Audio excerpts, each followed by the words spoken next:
Number 10, the azolla event, the apocalypse fern. Look at your hand.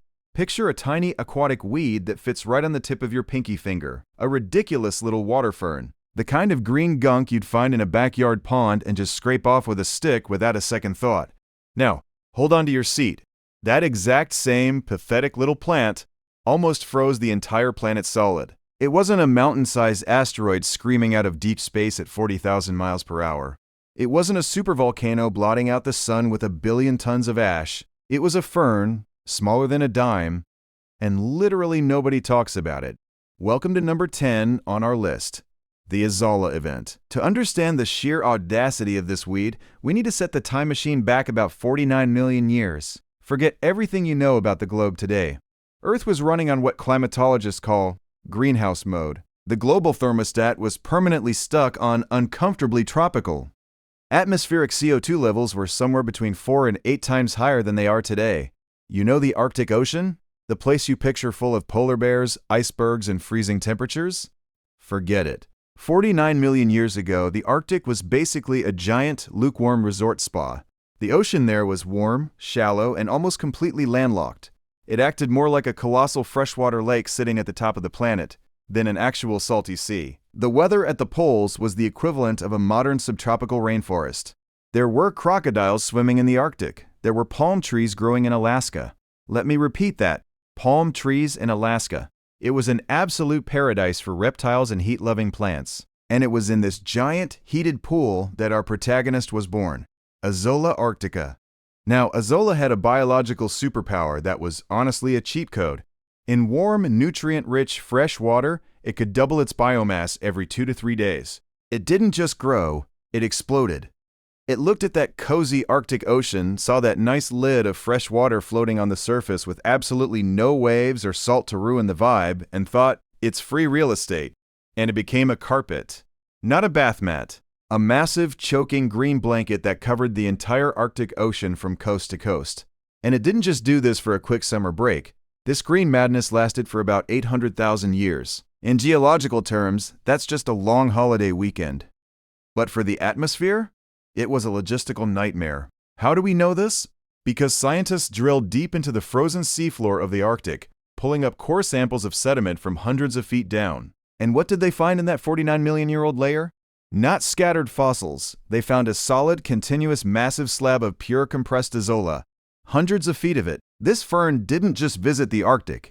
It bought the land, built a mega mansion, and refused to leave. But you might be asking, okay, so the ocean turned into a giant green smoothie. Who cares? Why is that dangerous? Well, that's where this little weed committed the perfect climate crime. Azolla, like any proud plant, does photosynthesis. It sucks CO2 out of the air and uses that carbon to build its own tiny body. Normally, when a plant dies, it rots. Bacteria and fungi feast on the dead matter using oxygen, and, spoiler alert, that carbon goes right back into the air as gas. The cycle closes, everyone goes home happy. But the Eocene Arctic Ocean had a dark, toxic secret. Its deep waters were completely anoxic. Zero oxygen. A total dead zone at the bottom. So, when the azolla died on the surface, it sank straight to the bottom of this oxygen-free abyss. Because there was no air down there were no bacteria to decompose it. The rotting process hit a permanent wall. The dead azolla just piled up, and the carbon it had stolen from the atmosphere stayed trapped. Buried in the mud, permanently. Picture this, billions of tons of ferns, every single day, century after century, for 800,000 years, bloom, die, sink, bury. Bloom, die, sink, bury. The result? Azolla single-handedly sucked up to 80% of all the carbon dioxide right out of the Earth's atmosphere. It literally scrubbed the sky clean. And when you strip the CO2 out of a greenhouse Earth, the greenhouse shuts down. The planet began to cool at a brutal pace. Temperatures plummeted. The Arctic crocodiles had to pack their bags or turn into fossils. The Alaskan palm trees froze to death. The entire planet transitioned out of that sauna state and started creating the world we know today. The ice caps, the glaciers in Antarctica, and the freezing winters.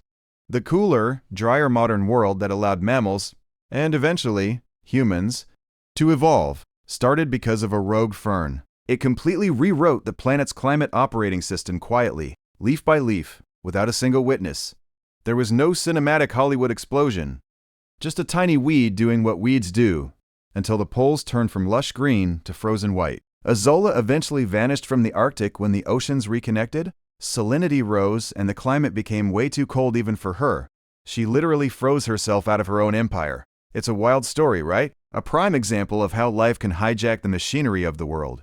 But there is one final piece of gossip at the end of this script. That should make you feel a little uneasy in your seat. This exact mechanism, one single species running a biological process on a massive scale, altering the composition of the atmosphere, and flipping the planet's thermostat upside down, is not ancient history. It is, structurally, the exact same thing happening right outside your window today. We, the human race, dug up the oil made from that exact same ancient azolla trapped deep underground, and we managed to run the entire process in reverse, to heat the planet back up in just about 200 years. Who would have thought that the ultimate fate of the world would be a tug-of-war between humanity and the ghosts of a 49-million-year-old fern? 9. The Devonian extinction, the tree apocalypse.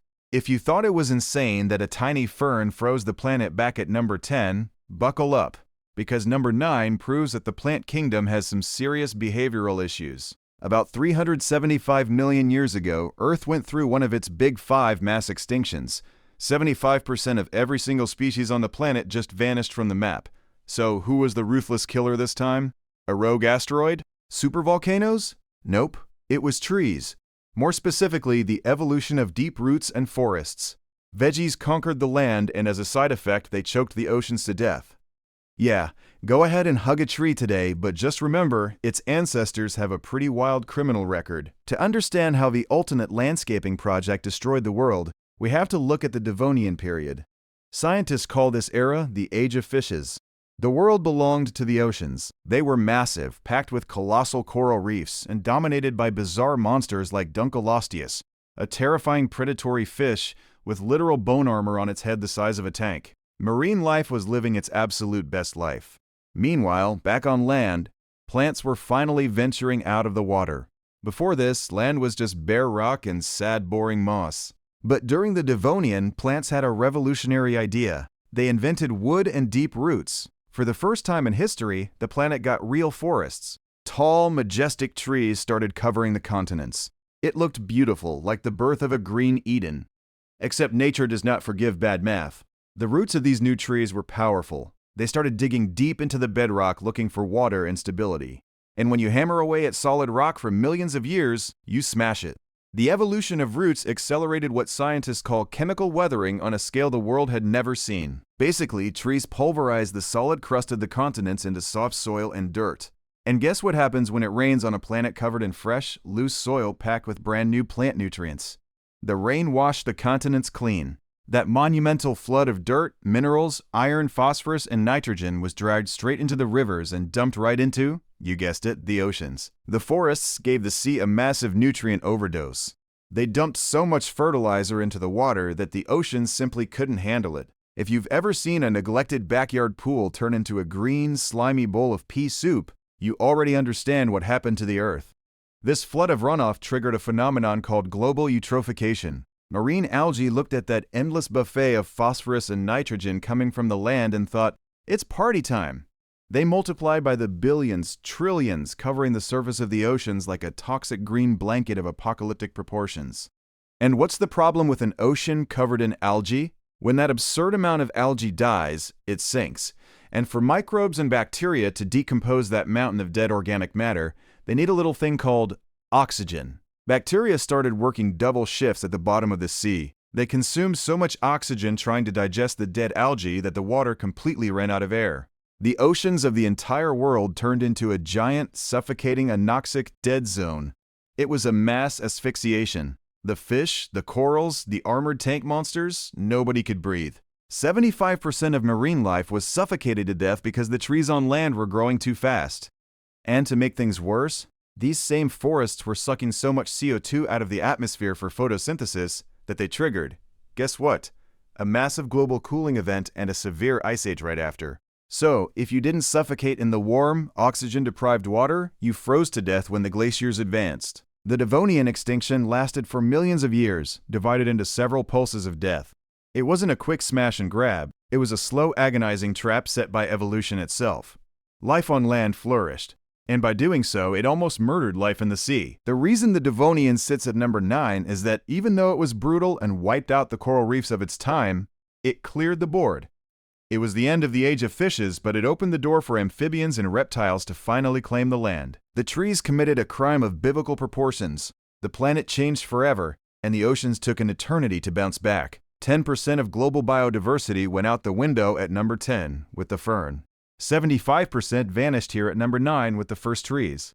Does the plant kingdom still look peaceful to you? Stay tuned, because for the next number on our list, we're traveling even further back in time. We are going to number 8, where we'll meet the biggest ecological disaster of all time, triggered by a gas that you, at this exact second, are using to stay alive. Number 8, the Great Oxidation Event, the gas attack apocalypse. Take a deep breath right now. Feel that oxygen hitting your lungs, giving life to every single cell in your body. Feels good, right? Essential. The very definition of living. Well, at number 8 on our list, we are going to talk about the day that exact same gas, oxygen, was the most lethal, corrosive, and devastating toxic waste this planet had ever seen. A substance so destructive, it almost murdered 100% of everything alive on Earth. We usually think human industrial pollution, or NYC smog, is the worst environmental crisis in history, but the truth is, the ultimate atmospheric disaster happened 2.4 billion years ago, and it was caused by a bunch of microbes that invented the biological equivalent of nuclear waste and had no idea how to clean up after themselves. To understand this tragedy, you need to completely forget the image of a blue marble with fluffy white clouds. 2.4 billion years ago, Earth looked like a sci-fi post-apocalyptic wasteland. The atmosphere was a thick, heavy smog of methane, ammonia, and carbon dioxide. The sky was probably a sickly orange, and the oceans were packed with dissolved iron, giving them a lovely swamp green color. And who lived here? Primitive bacteria. They were anaerobic organisms, which in plain English means they hated oxygen with a passion. To them, oxygen was a deadly free radical, a corrosive acid, and they were living perfectly fine in their warm little methane sauna.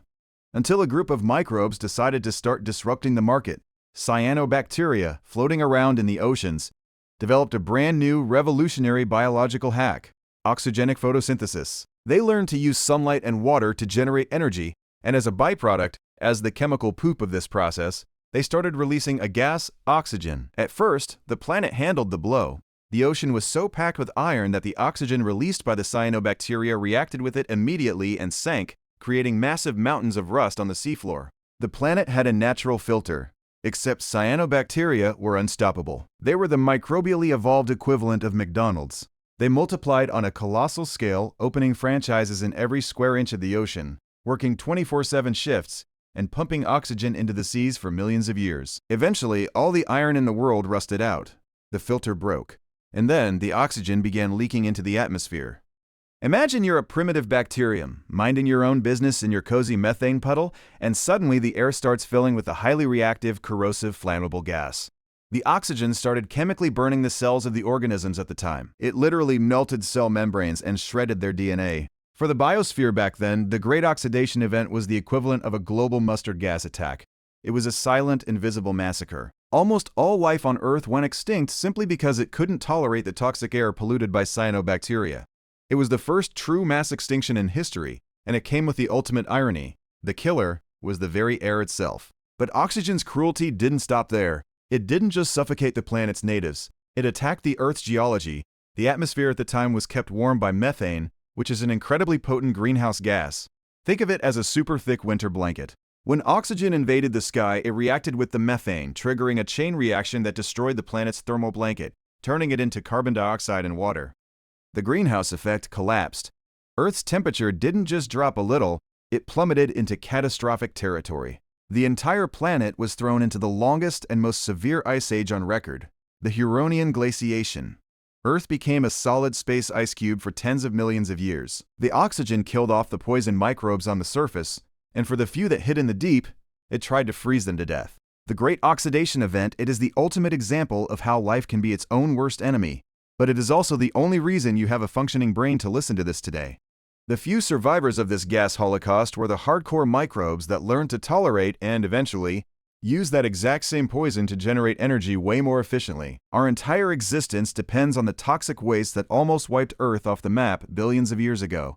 Life found a way to turn the apocalypse into rocket fuel. But the planet paid a ridiculously high price. The deep freeze triggered by this event ended up paving the way for the next number on our list. Next up, we're going to see the day Earth took the concept of winter to such an absolute extreme that it covered everything from Alaska to the heart of the tropics in solid ice. Ready?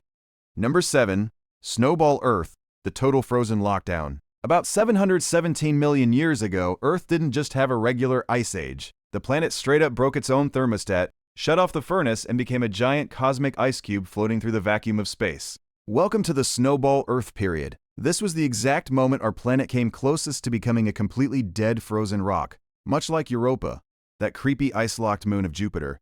And the wildest piece of geological gossip here is that the ice didn't just stay at the poles. It marched right down, swallowed the tropics, and covered the literal equator in a sheet of solid ice nearly half a mile thick. To put that into a nice, vivid perspective, imagine the beaches of Miami, the Las Vegas Strip, or the Grand Canyon buried under half a mile of solid glaciers.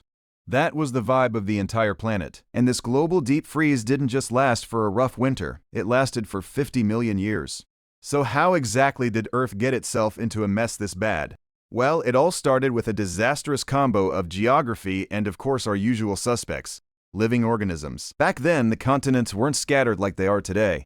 They were all jammed together right around the equator, forming a supercontinent called Rodinia. Because this colossal landmass was sitting right in the middle of the planet where it rains constantly, the humid weather started eroding the volcanic rocks at an insane speed. And you remember our golden rule from the previous scripts, right? Weathering rocks sucks CO2 right out of the atmosphere. To make matters worse, the oceans were packed with microscopic algae that were also pulling carbon out of the sky like crazy for photosynthesis. The result? Earth's greenhouse effect literally evaporated. The planet started to freeze. And this is where the real villain of the story steps in.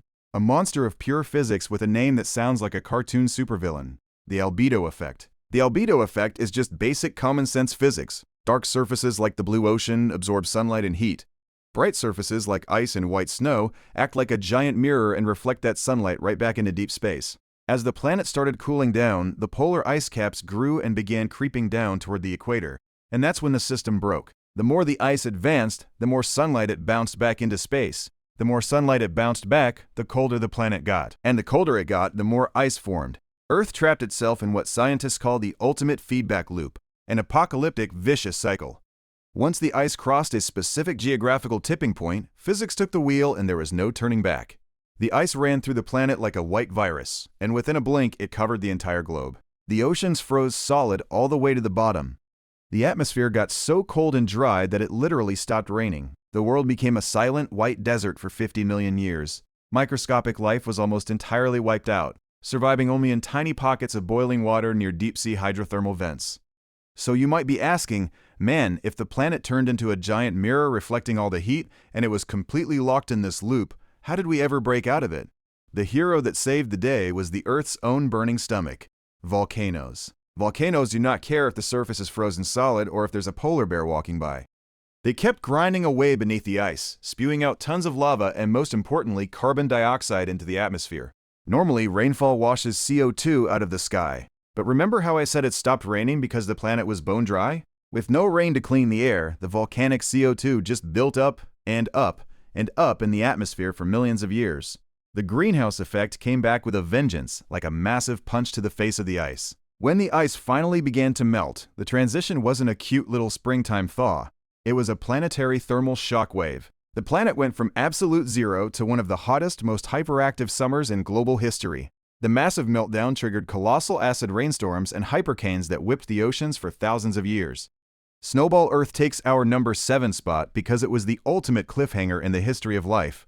Earth almost became a permanent ice ball. But the final twist of this gossip is the absolute best part. This absurd environmental stress, switching from an absolute freeze to a boiling greenhouse, forced the microscopic survivors to make a drastic evolutionary choice. The microbes realized that if they wanted to survive this chaotic planet, they needed to team up. It was right after Snowball Earth that single cells started binding together to form the very first complex multicellular organisms. Animals, and eventually us, only exist because the planet froze to its absolute core and forced biology to reinvent itself. Who would have thought the ultimate cure for planetary writer's block was a 50 million year ice bath? Number 6.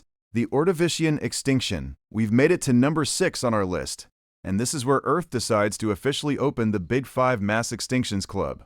Forget the microbes and plants from our earlier scripts. By now, the planet actually has real animals.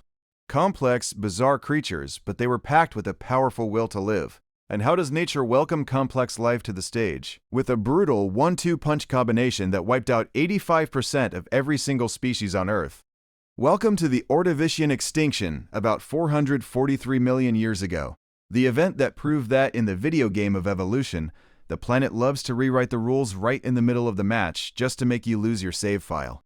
To paint the picture for you, during the Ordovician, almost all life still lived underwater and the oceans looked like the casting call for a Ridley Scott alien movie. You had trilobites scuttling across the seafloor, giant sea scorpions with claws the size of your arm, and absurd apex predators called orthocones. Picture a monstrous squid jammed inside a 6-foot-long cone-shaped rock shell. They ran the neighborhood back then. Until the continents decided to go for a drift. A massive supercontinent called Gondwana started moving and parked itself directly on top of the South Pole. Once that colossal landmass stopped at the pole, the global climate started to freeze. Ice began piling up on Gondwana, creating massive glaciers larger than the entirety of North America. And this triggers pulse number 1 of the apocalypse. Think about it. If the planet's water is turning into solid ice on top of a landmass, where is that water coming from? The oceans. Global sea levels plummeted hundreds of feet almost overnight. And remember how I said all the animals lived in the sea? Well, they weren't hanging out in the dark, deep ocean. They lived in the warm, sunlit coastal waters, the tropical shallow seas. When the water level dropped, those shallow seas literally vanished. They turned into dry deserts. Imagine the entire coast of California or the Bahamas drying up into bare dirt. The habitats of billions of creatures evaporated. To make matters worse, the water that was left turned ice cold. Half the life on the planet died during this first phase, either frozen or homeless. The species that survived that first punch were the hardcore ones that managed to adapt to the freezing cold and migrated into deeper waters. They looked around, wiped the blood off their faces, and thought, all right, we survived the boss fight. The hard part is over. Now we just wait for the planet to stabilize. Poor things. They had no idea nature loves a cruel plot twist. A few million years later, the supercontinent decided to shift again, moving away from the South Pole. And what happens when a continent leaves the deep freeze? The ice melts. Now you're probably thinking, oh, awesome, the heat is back, the water is going to rise, life is going back to normal. Wrong. That is exactly when pulse number 2 hit the planet like a freight train out of nowhere. When all that glacial ice melted catastrophically fast, a monumental flood of fresh, freezing, and, most importantly, zero oxygen water completely overwhelmed the oceans all at once. To make it a total disaster, the sudden warming caused global ocean currents to stop circulating. The ocean became a giant basin of stagnant water, boiling hot on the surface and completely anoxic and airless at the bottom. The animals that had just spent millions of years restructuring their DNA to survive extreme cold and deep water were suddenly cooked and suffocated in a flood of dead water. It was a masterclass in planetary cruelty. First, Earth freezes you out and steals your water. Then, right when you get used to the cold, it dumps a massive wave of melted, airless water and suffocates you. You can't beat the house. 85% of species threw in the towel and went extinct permanently. The Ordovician, it is the textbook definition of climate whiplash. The real danger isn't just the cold or just the heat, it's the speed at which the planet switches from one extreme to the other. Biology simply doesn't have time to update its resume. The only silver lining, those giant cone-shelled squids that terrorize the seas were almost entirely wiped off the map. And with the big bullies out of the picture, tiny little fish with actual backbones, our evolutionary ancestors, finally got the room to swim in peace and start taking over the world. Changing the lease on the planet takes some serious work, doesn't it? Number 5. The Triassic-Jurassic extinction, the ultimate corporate bailout. If you ask any 7-year-old in America how the dinosaurs came to rule the world, they'll tell you it's because they were massive, had razor-sharp teeth, and were the ultimate bosses of prehistoric history. But the gossip at number 5 on our list is going to ruin a lot of childhoods. Dinosaurs only became the kings of the planet because of a monumental cosmic stroke of luck.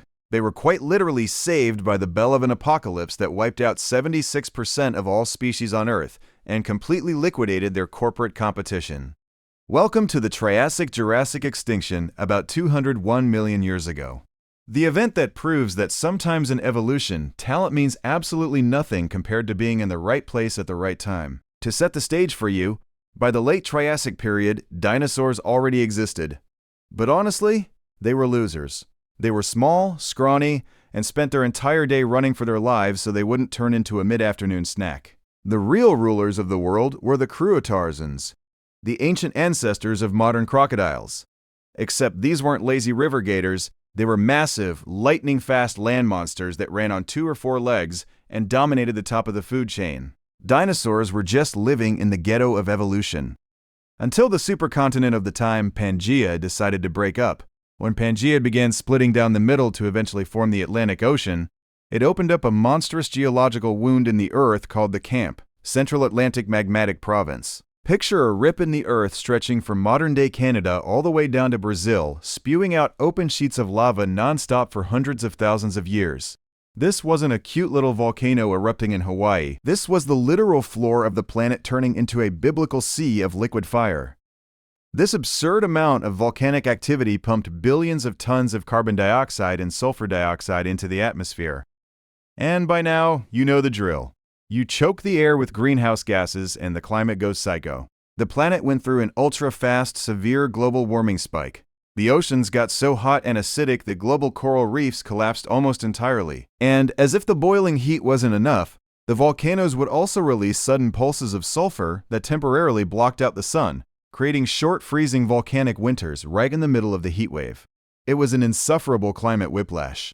So you have to ask, man, if the planet turned into a boiling, acidic electric grill, how did the scrawny dinosaurs survive while the giant land crocs died? And here lies the most delicious mystery in paleontology. Nobody knows exactly why, but the dinosaurs just didn't quit. Some scientists think dinosaurs already had primitive protofeathers that helped insulate them against the wild temperature swings. Others believe their respiratory system was just way more efficient at handling thin, toxic air full of volcanic smog. Whatever the case, the massive land crocs, the mammal-like reptiles, and almost all the heavyweight competition were wiped off the map. The dinosaurs poked their heads out of their caves, looked around, saw that the bullies running the block had burned into ash, and thought, it's free real estate. It was the biggest power vacuum in the history of biology. The Triassic-Jurassic extinction took 76% of life, cleared the board, and handed the keys to the entire planet to the dinosaurs on a silver platter. Without this volcanic bailout, Jurassic Park would have actually been Crocodile Park. And the T-Rex would have never been anything more than an overgrown chicken running away from 12-foot land gators. This event, it completely hijacked the aesthetics of the planet for the next 135 million years. It was the red carpet for the monsters we know and love today. But here's the best part. Pangaea cracked, the Atlantic was born, and the dinosaurs took total control. They reigned absolute, massive, and unstoppable, until they forgot to look up at the sky, because at number 4, we are going to talk about the most famous cliché in Earth's history. The day a 6-mile-wide space rock decided to crash the party of the biggest pop stars in paleontology. Number 4, Chicxulub, the dinosaur extinction, the Hollywood pop star. We've made it to number 4 on our list, and we are finally talking about the absolute pop star of apocalypses. Hollywood's favorite cliché. The one event every single 7-year-old kid in America can recite from memory. Yep, we are talking about the day a giant space rock decided to crash the dinosaurs' party. But before we get into it, I need to share a quick piece of historical gossip to bring this event down a notch. On the Earth's true scale of brutality, the dinosaur asteroid is only the 4th most violent day ever. Yeah, you heard me. It's only the most famous because it had the best PR department and the highest CGI budget. But the planet has survived things 10 times worse than this. Still, wiping out 75% of all species on Earth in practically a single afternoon is no small feat. Welcome to the Cretaceous-Paleogene extinction, about 66 million years ago, the day the sky fell. To map out the scenario for you, the dinosaurs were at the absolute peak of their game. They had been dominating the land, skies, and seas for 135 million years. The planet was theirs, and nobody could touch them. Until, screaming out of deep space at over 40,000 miles per hour, a 6-mile-wide rock appeared. To get a real sense of the size of this problem, imagine the entire island of Manhattan, with all of its skyscrapers made of solid rock, dropping out of the sky at supersonic speed. This monster aimed and hit a bullseye right in the Yucatan Peninsula of Mexico, creating the Chicxulub crater. The impact wasn't just a crash, it was a reality-breaking cataclysm. The energy released was the equivalent of 1 billion Hiroshima atomic bombs, exploding at the exact same time. The collision literally vaporized the bedrock at ground zero, launching trillions of tons of sulfur and superheated ash straight into the upper atmosphere. The impact was so violent it triggered mega tsunamis with 1,000-foot waves that washed all the way up into what is now the American Midwest.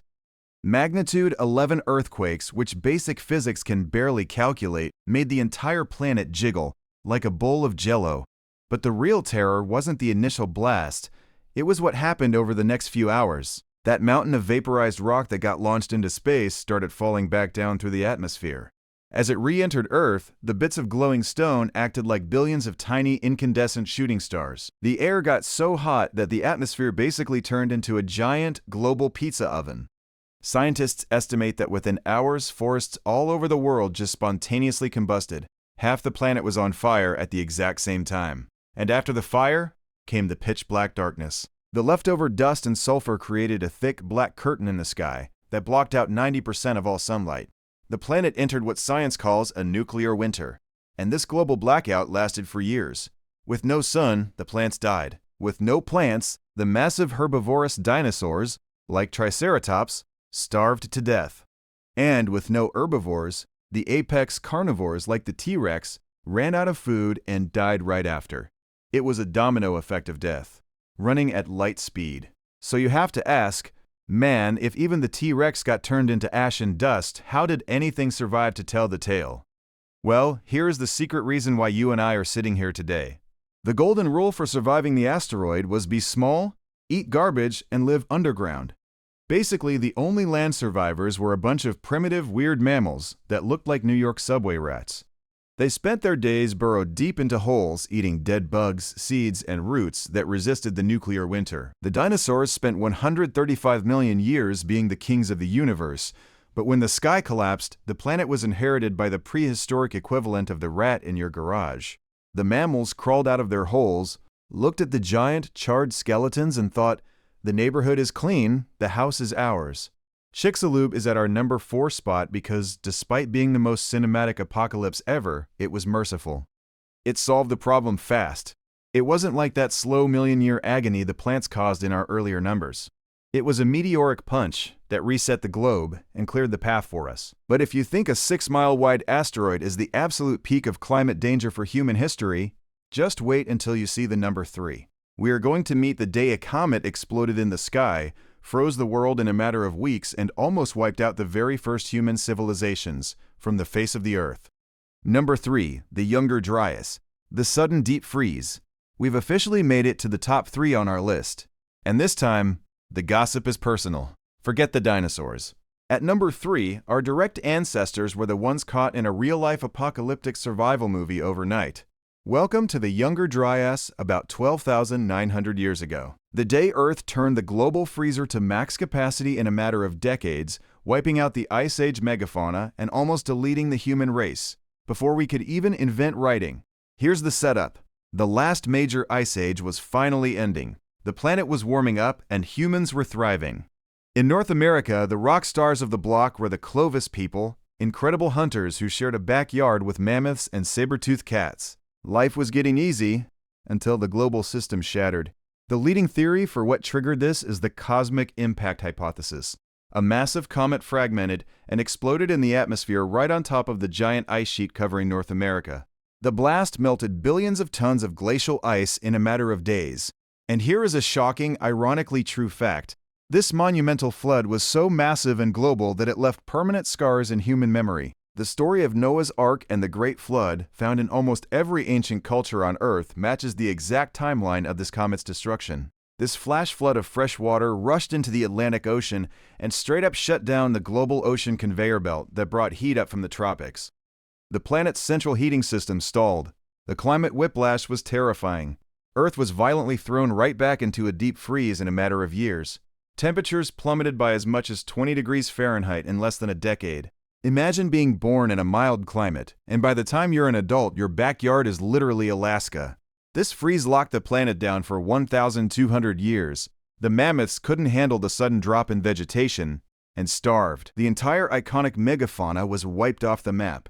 As for the humans, the Clovis culture completely vanished from the archaeological record. It was a near total game over for humanity. But the best part of this gossip is how our species reacted. Over in the Middle East, tribes watched their food supply vanish. Cornered into the few remaining fertile valleys, they had a choice: starve or adapt. So, they invented agriculture. We only stopped being nomads and started building civilizations because Earth tried to freeze us out. The Younger Dryas takes our number 3 spot because it was the ultimate test for humanity. But it was still a walk in the park compared to number 2. The Permian extinction, the absolute boogeyman of paleontology, where Siberian volcanoes erupted for 1 million years and wiped out 96% of all life on Earth. Ready for the Great Dying? Number 2, the Permian extinction, the Great Dying. We've officially hit number 2 on our list, and I need you to completely wipe your mind of everything you think you know about the end of the world. Forget about the dinosaur asteroid we talked about at number 4. That space rock was a literal walk in the park compared to this. If the asteroid was a quick punch to the face, number 2 was a slow, brutal monster truck running over the entire biosphere. Welcome to the Permian Triassic extinction 252 million years ago. Scientists aren't usually known for poetic flair, but for this event, they made an exception and branded it the Great Dying. And they weren't exaggerating. 96% of all marine species and 70% of land species were violently erased from existence all at once. And here is a shocking, ironically true fact. This was the only time in Earth's history that even cockroaches, scorpions, and insects suffered a mass extinction. Almost everything turned to ash. The planet missed becoming a completely dead, sterile rock like Mars by a mere 4% margin. And the best behind-the-scenes gossip? No asteroid needed. Earth committed this absolute crime all by itself, from the inside out. The crime scene was a region we now call Siberia. Back then, the floor of that area straight up ripped open in a cataclysmic event called the Siberian Traps. This wasn't a cute little island volcano. This was a volcanic fissure the size of the continental United States, spewing oceans of liquid fire non-stop for 1 million years. But the real issue wasn't even the lava. It was what was trapped beneath the crust. That absurd mountain of magma melted colossal, ancient underground coal deposits. The planet essentially became a giant, planetary barbecue pit burning fossil fuels on an apocalyptic scale. The volcanoes choked the atmosphere with billions of tons of carbon dioxide and methane. The greenhouse effect went completely psycho. Earth turned into a hyperbaric sauna, and global temperatures spiked by 20 degrees Fahrenheit. The oceans literally boiled. And because hot water can't hold oxygen, the seas lost all their air, turning into stagnant basins of hot acid. Primitive fish and trilobites suffocated almost instantly. But nature saved the ultimate horror movie twist for the third act. With zero oxygen left in the water, nasty air-hating deep-sea bacteria took over the oceans, and they started releasing trillions of tons of hydrogen sulfide. This gas is highly lethal, and it smells exactly like rotten eggs. The oceans began belching this poison directly into the atmosphere. Picture the scene. The planet's sky turned into a toxic green glowing haze that smelled like a global dumpster fire. If you were on land, you suffocated from the toxic gas rising from the sea. If you tried to flee to the mountains, acid rain, so strong it dissolved solid tree leaves, obliterated the forests. To top it off, the ozone layer collapsed, allowing raw solar UV radiation to literally microwave the survivors on the surface. It was literal hell on Earth. So how are you and I even here today? The unsung hero that saved our entire lineage was Lystrosaurus, a bizarre creature the size of a pig, with the face of a bulldog and elephant tusks sticking out of its mouth. Before the apocalypse, he was the bottom of the food chain, the animal everything else ate. But he had 2 secrets: massive lungs and a habit of living in deep underground burrows. While the world outside was melting in acid and toxic fog, he stayed underground, breathing the tiny bits of trapped clean air and eating rotten roots. When the Siberian volcanoes finally went quiet, he crawled out of his hole and realized he was, quite literally, the only large land animal left alive on Earth. He won the planet by default. Every single mammal, including us, descended from this hardcore bulldog pig. The Great Dying takes our number 2 spot because it was the absolute limit of biology, triggered by a tragic accident of physics. But it loses the crown to number 1, the 6th mass extinction. The only apocalypse in history being driven right now by a choice, by a single species, and the only one we can still stop. Ready to look in the mirror? Number 1. The sixth extinction, the apocalypse in the mirror. We all grew up watching Hollywood movies about the end of the world. Stories about massive asteroids screaming toward Earth, supervolcanoes waking up, or ice ages freezing New York City in a matter of 2 hours. We got comfortable looking up at the sky or digging through the fossil record, waiting for the next geological monster to drop and challenge our survival. But you finally made it to number 1 on our list. The top of the podium, the ultimate event where the planet faces the greatest threat in its entire modern history. And the biggest plot twist of this script is that this time around you don't need a telescope or a time machine to watch the danger approach. You just need a mirror. Welcome to the sixth mass extinction, the only apocalypse in the planet's 4 billion year history that isn't being driven by a space rock, tectonic physics, or a biological miscalculation by plants. It is the first apocalypse driven by a choice by a single species. And it's happening right now, at this exact second, while you're listening to my voice. Scientists love giving this event fancy academic names like the Holocene or the Anthropocene extinction. But let's have some real barroom honesty here.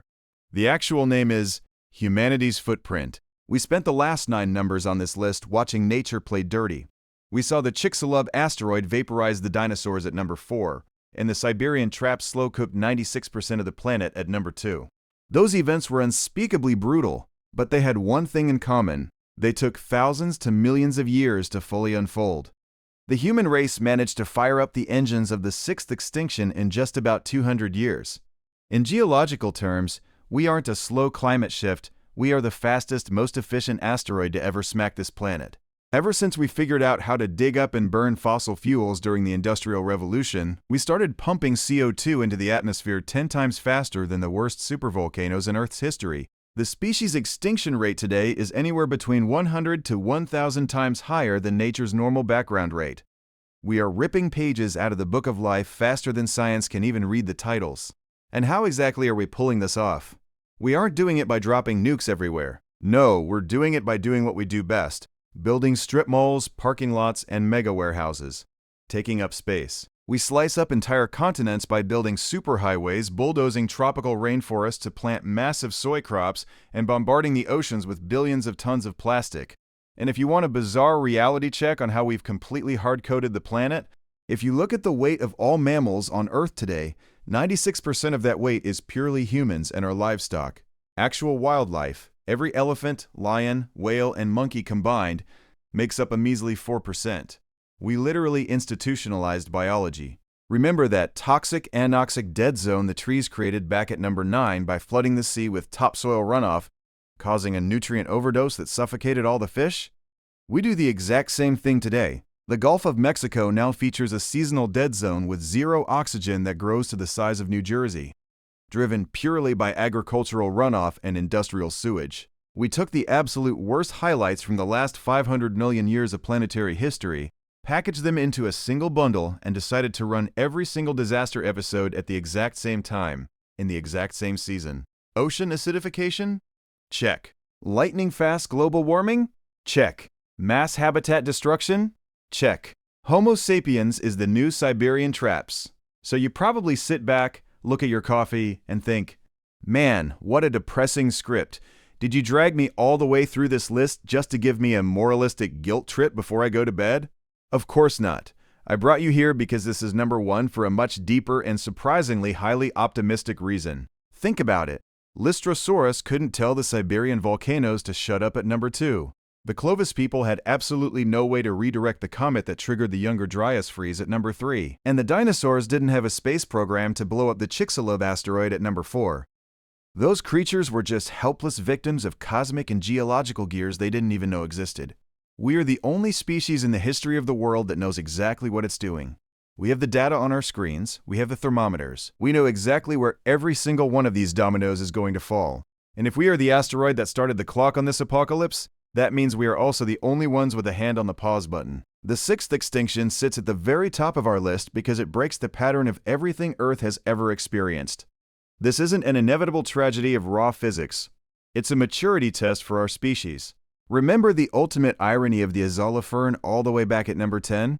It spent 800,000 years sucking carbon out of the sky, died, got slow cooked under the earth, and turned into the exact oil we dig up today to pump into our cars.